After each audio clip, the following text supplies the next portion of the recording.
Negara mengklaim berhasil merebut kembali 5,8 juta hektar kawasan hutan yang beralih fungsi jadi kebun sawit lewat upaya penertiban yang dilakukan Satgas Penertiban Kawasan Hutan (PKH) bentukan Presiden Prabowo Subianto. Di saat yang sama langkah itu disebut telah menyelamatkan aset senilai puluhan triliun rupiah. Namun dari total luasan lahan yang disita, tak banyak terungkap berapa hektar yang bakal dipulihkan. Ironisnya, ketika tim Indonesia Leaks menelusuri salah satu lokasi, yakni di Taman Nasional Teso Nilo, kondisinya jauh dari kata pulih. Alih-alih kembali menjadi hutan, sebagian besar lahan sitaan malah dibisniskan. Di saat yang sama, proses penertiban memunculkan luka baru, konflik di tengah masyarakat. Pemerintah hadir untuk memastikan satu hal, yaitu Taman Nasional kita menjadi Taman Nasional sebagai fungsinya, tapi pada sisi yang lain juga memberikan kepastian pada Bapak Ibu sekalian untuk tetap melanjutkan kehidupan dengan juga aman, nyaman, dan dengan penuh pastian proses-proses hukumnya. Menteri Kehutanan Raja Juli Antoni meresmikan penumbangan perdana sawit di Desa Bagan Limau, Kabupaten Pelalawan, Provinsi Riau akhir tahun lalu. Seremoni itu menandai dimulainya pemulihan kawasan Taman Nasional Teso Nilo Riau yang akan dilakukan Satuan Tugas Penertiban Kawasan Hutan atau Satgas PKH.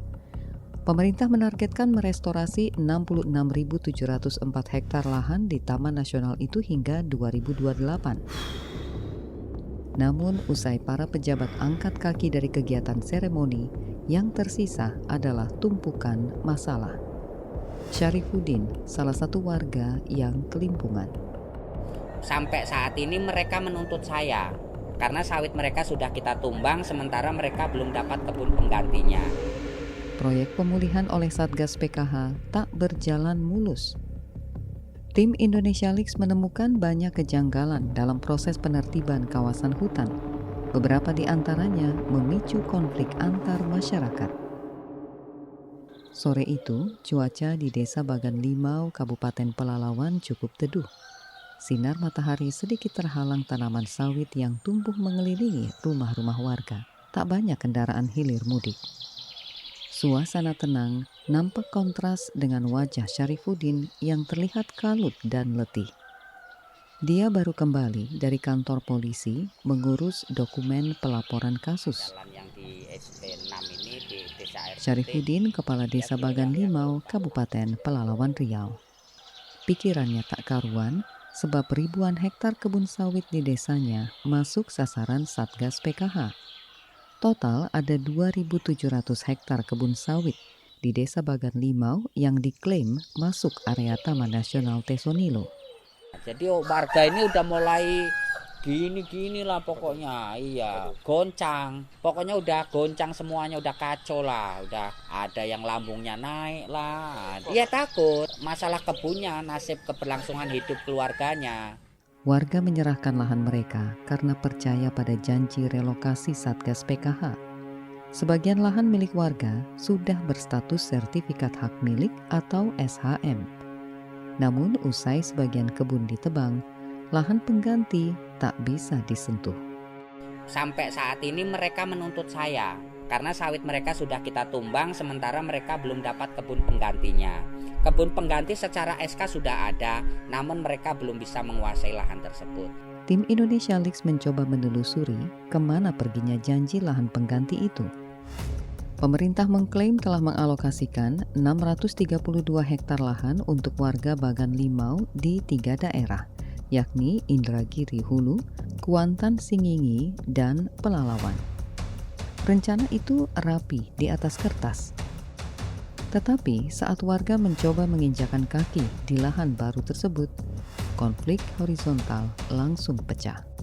Dan yang berada di 2 kabupaten Inhu dan Kuansing sampai saat ini masyarakat kami itu belum ada yang menyentuh, memanen ataupun merawat ataupun mengambil hasilnya itu belum sama sekali. Kehadiran warga Bagan Limau juga ditolak komunitas adat setempat.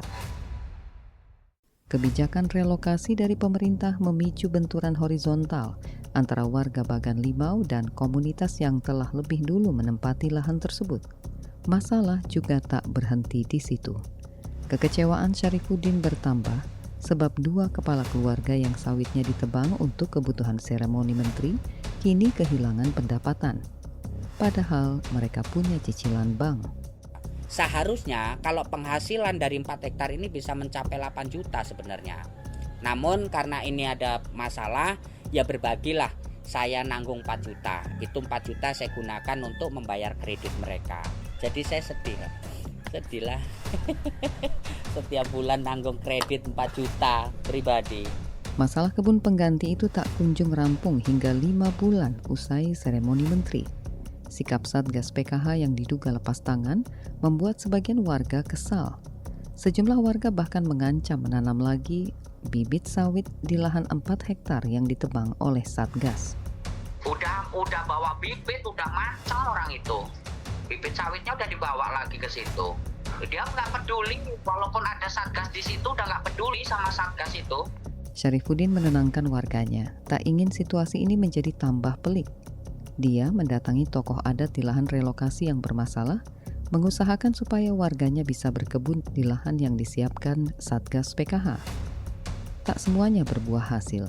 Dari 632 hektar lahan yang disiapkan, hanya 297 hektar yang akhirnya bisa ditempati warganya. Sisanya, Syarifuddin akan mengusulkan ke Satgas PKH untuk mencarikan kebun pengganti di tempat lain. Masalah yang muncul dalam program pemulihan Taman Nasional Tesonilo ibarat puncak gunung es. Di bawahnya tersimpan persoalan yang lebih mendasar. Dugaan malpraktik hukum berupa pembatalan sertifikat hak milik SHM warga secara sepihak oleh Satgas PKH. Jauh sebelum Tesonilo ditetapkan sebagai Taman Nasional pada 2014, negara menerbitkan sebanyak 63 SHM bagi masyarakat di Desa Bagan Limau, tepatnya pada tahun 1998. Kini, lewat program pemulihan kawasan, warga diminta menyerahkan SHM itu tanpa berita acara yang sah.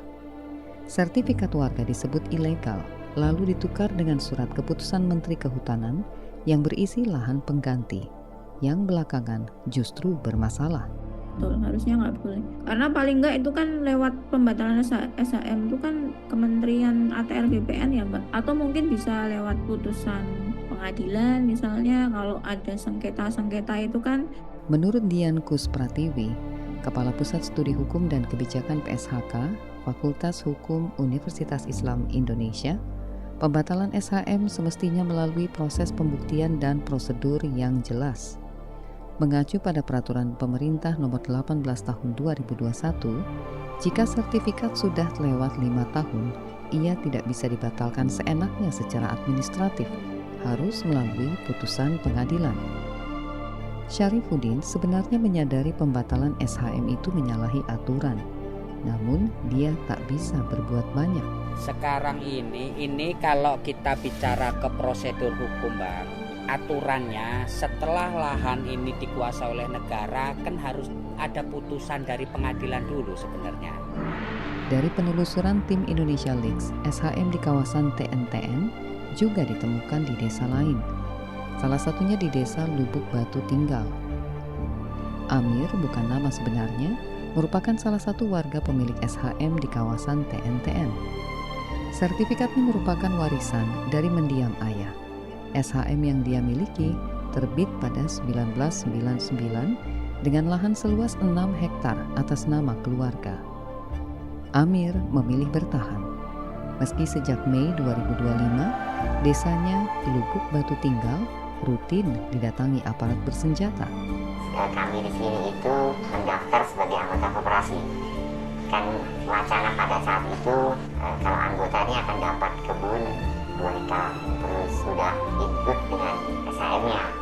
Pada saat itu sertifikatnya berada di bekas lahan hak guna usaha HGU PT Dwi Marta dan Inhutani 4. PT Dwi Marta merupakan salah satu perusahaan yang memiliki izin hak pengusahaan hutan HPH di kawasan Tesonilo sejak 1974. Pada 1993 pengelolaannya dialihkan pada PT Inhutani 4 yang sekarang berubah menjadi perhutani. Ya pada saat itu belum ada TNTN. Muncul isu TNTN ini setelah 2004 kan. Saya merasa saya lebih dulu ada di sana ketimbang yang ini kan. Kita bicara alsaknya ya. Saya 99, ini 2004, kan lebih dulu saya. Terus kalau saya misalnya ilegal, ya saya pasti sadar diri akan menyerahkan. Dihubungi terpisah, juru bicara Satgas PKH, Barita Simanjuntak, membantah soal pencabutan SHM warga di TNTN. Dan menurutnya, proses relokasi berjalan dengan baik. Jadi menurut saya itu bias kalau disebutkan mencabut orang relokasi dan diserahkan kepada kawasan yang lebih baik dan lebih menjamin kehidupan oleh warga masyarakat. Itu sudah berjalan.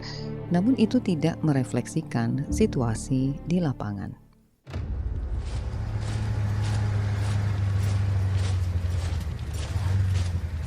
Pelibatan tentara yang sangat intens dalam penertiban hutan jadi problem tersendiri. Pengerahan militer bersenjata ini diduga mengacu pada nota kesepahaman MOU antara TNI dan Kementerian Kehutanan yang diteken 3 pekan selang Perpres pembentukan Satgas PKH diterbitkan.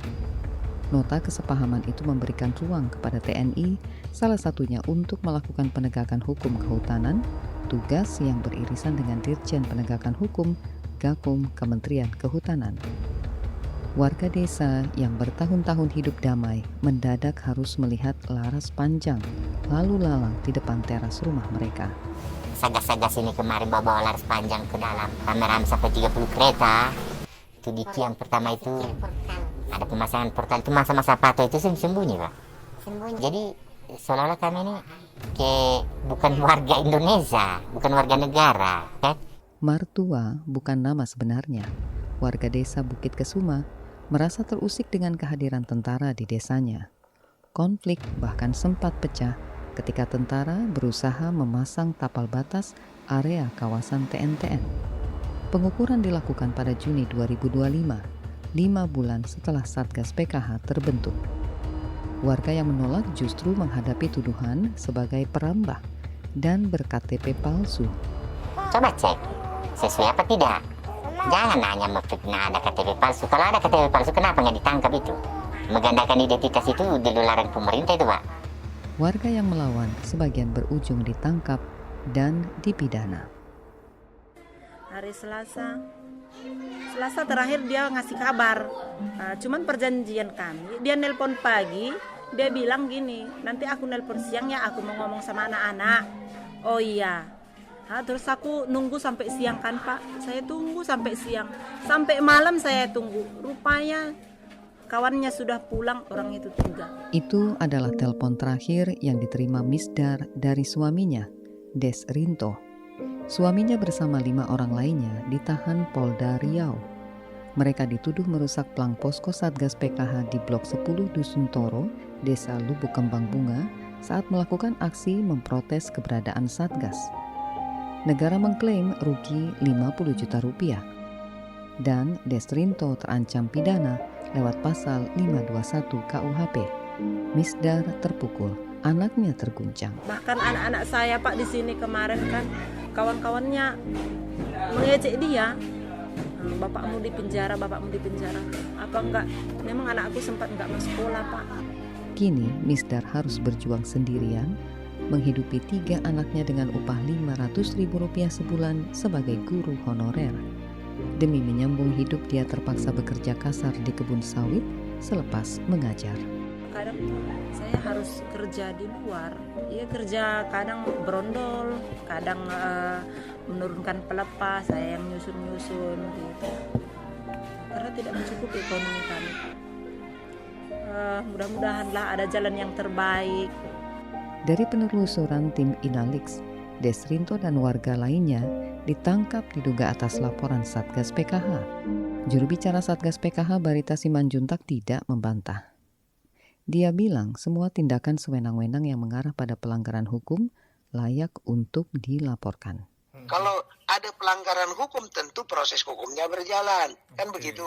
Dia juga mengklaim keterlibatan TNI hanya sebatas menjaga dan mengamankan hutan negara.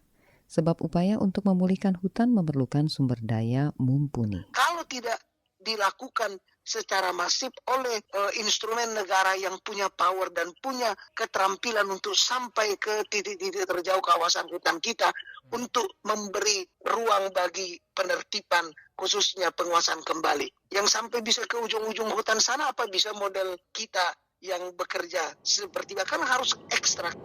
Jeritan Misdar, ketakutan mertua, dan beban yang dipikul Kades Syarifuddin menjadi harga yang harus dibayar demi nama besar pemulihan hutan. Pertanyaannya, benarkah pemulihan itu terwujud? Tesonilo ditengarai dijadikan percontohan pemulihan kawasan hutan demi memperlihatkan kepada publik bahwa Satgas PKH sedang bekerja. Padahal dari total 5,8 juta hektar lahan sawit yang disita Satgas dari 15 provinsi, mayoritasnya tidak dihutankan kembali. Begitu penilaian Okto Yugo, Koordinator Jaringan Kerja Penyelamat Hutan Riau, Jikalahari. Tesonilo ini paling seksi secara isu. Jadi ketika dia melakukan pemulihan di Tesonilo itu akan berarti Satgas ini beneran kerjanya. Padahal yang saya bilang tadi, selain di Tesonilo mana yang dipulihkan harus ditujukan juga. Karena sama-sama kawasan hutan. Lahan-lahan yang disita sebagian besar diserahkan kepada perusahaan BUMN baru bernama PT Agrinas Palma Nusantara. Perusahaan ini awalnya adalah PT Indra Karya, sebuah BUMN konstruksi kelistrikan. Pada Januari 2025, Presiden Prabowo mengubah total bisnis perusahaan ini menjadi perusahaan kelapa sawit domestik. Perubahan resmi baru tercatat di Kementerian Hukum pada 21 Februari 2025. Tak sampai sebulan, Agrinas langsung mendapatkan lahan hasil sitaan Satgas PKH. Hingga Mei 2026, Agrinas Palma Nusantara telah menerima limpahan 4,12 juta hektar lahan sawit hasil sitaan Satgas PKH, sekitar 70% dari total lahan yang disita. Artinya apa? Kebun sawit di kawasan hutan yang disita dari korporasi dan warga tidak dikembalikan menjadi fungsi hutan ekologis. Statusnya tetap kebun sawit komersial, hanya saja pengelolaannya berpindah tangan ke negara. Penyerahan lahan ke badan usaha itu juga diduga menabrak aturan. Yang kemudian menjadi bermasalah atau mungkin problem ya, itu adalah PP ini lahir setelah Perpresnya lahir gitu. Ini kok kayak backdate gitu kan, backdate untuk melegalisasi tindakan yang dilakukan oleh pemerintah itu. Pakar hukum Dian Kus Pratiwi melihat ada indikasi rekayasa regulasi mundur atau backdate. Pemerintah menyerahkan lahan sitaan ke Agrinas pada Maret 2025. Padahal aturan yang membolehkan negara menyerahkan lahan sitaan ke BUMN, yaitu PP nomor 45 tahun 2025, baru disahkan 6 bulan kemudian pada September 2025. Skandal penyerahan lahan ke Agrinas Palma Nusantara menyingkap dugaan modus terselubung Satgas PKH. Direktur Penegakan Hukum Auriga Nusantara, Roni Saputra menilai ini bukan lagi soal penyelamatan lingkungan, melainkan nasionalisasi bisnis sawit ilegal skala raksasa. Pada awal 2026, perusahaan mengaku telah mengantongi pendapatan 4,3 triliun rupiah dan laba 1,6 triliun rupiah dari pengelolaan kebun sawit sitaan hasil operasi Satgas PKH. Juru bicara Satgas PKH Barita Simanjuntak mengklaim pengelolaan kebun sawit oleh Agrinas sudah sesuai aturan. Kata dia, kebun sawit ilegal yang berada di hutan produksi akan dikuasai dan dikelola oleh negara melalui BUMN. Nah, jadi itu landasannya. Kenapa ke Agrinas? Karena dia BUMN dibentuk khusus untuk itu. Barita berdalih hutan produksi memang boleh dimanfaatkan untuk bisnis. Namun untuk sawit yang berada di hutan konservasi dan dilindungi, ekosistemnya akan dipulihkan. Lalu apa kabar lahan yang katanya dipulihkan jadi hutan kembali? Satgas PKH memamerkan proyek restorasi ekosistem di kawasan Taman Nasional Tesonilo. Setidaknya ada 3 titik yang sempat ditanami tanaman hutan, yakni Desa Air Hitam, Lubuk Kembang Bunga, dan Bagan Limau. Dari dokumen yang diperoleh Inalix, total lahan yang dipulihkan di Tesonilo seluas 511 hektar. Ratusan hektar itu terbagi ke dalam 4 blok dengan anggaran total mencapai 7,5 miliar rupiah. Besarnya anggaran pemulihan jadi sorotan, sebab semestinya proyek pemulihan ekosistem bisa menggunakan uang hasil denda Satgas PKH. Begitu kata Adam Putra Firdaus, PLT Kepala Divisi Kehutanan dan Keanekaragaman Hayati Pusat Hukum Lingkungan Indonesia, AISEL. Polluters pay principle kan, kalau dalam konsep hukum lingkungan. Yang rusak, yang nge-pollute, dia yang bayar gitu. Jadi ketika misalnya udah didenda gitu ya, udah didenda yang merusak, tapi dendanya itu justru nggak dipakai buat pemulihan, itu justru tidak sesuai dengan prinsip itu. Sementara dari dokumen yang diperoleh Inalix, proyek pemulihan ini didanai oleh program internasional bernama Volunetsing 2030, sebuah komitmen kemitraan dengan negara Norwegia untuk menurunkan emisi gas rumah kaca global. Penanaman kembali itu juga ditengarai tidak melibatkan masyarakat dan petani lokal. Proyeknya digarap PT Bumi Riau Lestari untuk area Blok 1. Sisanya diborong CV Binakarya Lestari, sebuah perusahaan yang beralamatkan di Gunung Kidul, Yogyakarta, berjarak ribuan kilometer dari Tesonilo. Ironisnya, proyek pemulihan berbiaya miliaran rupiah ini sekarang mangkrak. Ini dulu sebelum kesepakatan ini sudah sepakat semua, warga mendukung segala macam. Ada permasalahan sedikit yang dilakukan oleh pihak balai. Ada masyarakat kita ini, satu orang namanya Richard Putra ya, mempunyai lahan 3 hektar dalam kawasan. Dia itu bukan perambah dan bukan istilahnya dia warisan dari orang tuanya beli, udah jadi kebun. Kok bisa-bisanya dia ditangkap? Tansi Sitorus, Kepala Desa Air Hitam. Proyek restorasi di desanya macet karena warga menolak kontraktor masuk. Penyebabnya adalah penangkapan Putra Richard, warga yang vokal mengkritik Satgas. Putra ditahan atas tuduhan merambah hutan, padahal ia hanya mengelola lahan warisan keluarga seluas 3 hektar. Penduduk desa kecewa karena sejak awal sudah menuruti kemauan Satgas, namun warganya justru ditangkap karena dituduh perambah. Yang lain ada yang di Kembang Bungo sana sampai ratusan hektar kok nggak ditangkapi pemiliknya. Ini masalahnya ini. Kemarahan warga membuat proyek restorasi senilai 1,7 miliar rupiah di Desa Air Hitam mandek. Kawasan Tesonilo memang telah menjadi hutan konservasi, habitat bagi satwa-satwa yang dilindungi. Namun di dalam belantara itu juga hidup puluhan ribu manusia yang menggantungkan napas dan dapurnya dari pohon-pohon sawit yang sudah ditanami belasan tahun lalu.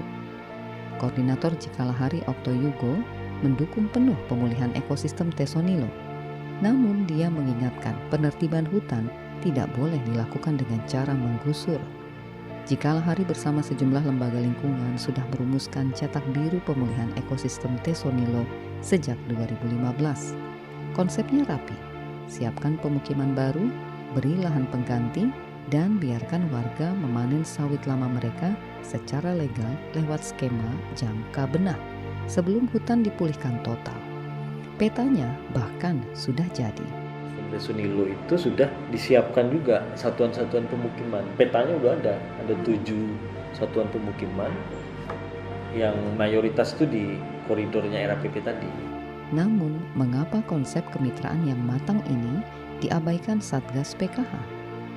Okto Yugo mengendus ada benturan relasi politik. Satgas mau berhadapan dengan RPP, kayaknya mereka kesulitan atau mereka nggak mau juga yang ribet-ribet begitu.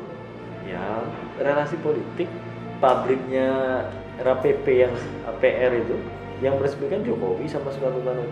Terus zaman Prabowo ini ada program Patriot Bonds, nyumbang investasi Soekarno masuk. Pasti ada pengaruh, membuat mereka ribet kan. Okto mengingatkan, semestinya negara juga berani menindak perusahaan-perusahaan yang selama ini menikmati sawit dari Tesonilo. Jangan hanya berhadapan dengan petani-petani kecil di kebun sawit. Manusianya kan harus juga dimanusiakan. Caranya seperti apa ya? Namanya orang dipindahkan, disiapin juga tempatnya. Disiapkan dulu. Terus seperti apalah manajemennya bisa diatur.